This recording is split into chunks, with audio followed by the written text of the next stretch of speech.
welcome back to my YouTube channel. So for today's videos, which is going to Milo Ice Cream. So as you can see, meron ng mga ingredients dito. So ito lang po yung gagamitin natin is Magnolia All-Purpose Cream. Yan.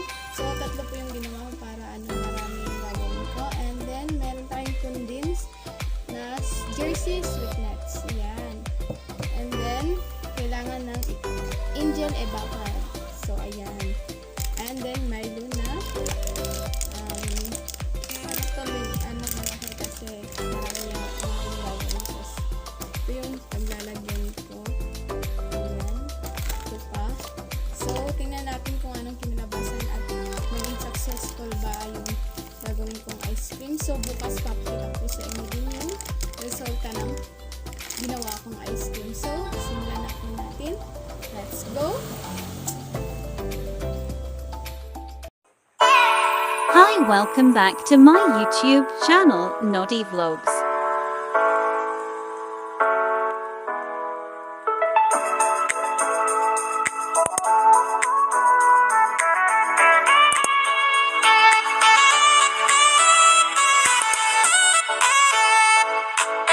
So dito ko ilalagay all lahat na to.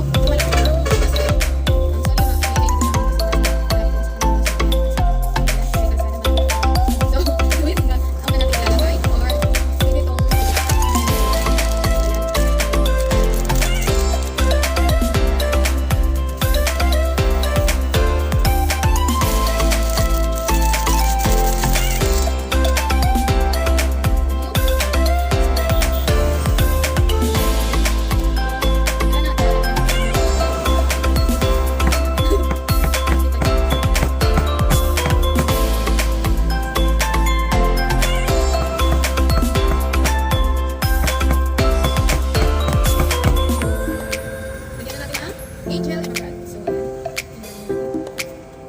ganun lang po paano easy yung paggawa ng Milo Ice Cream.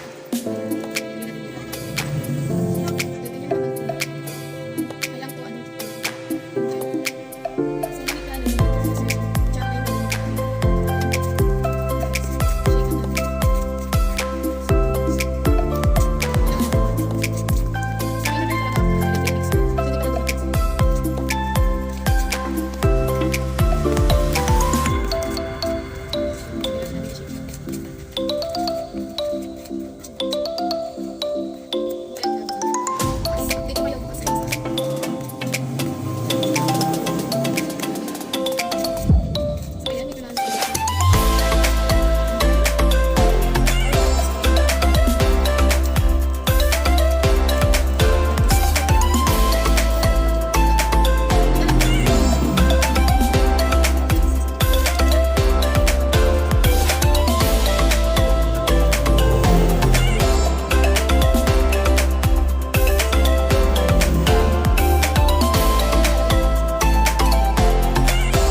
yun guys, yung ginawa niya.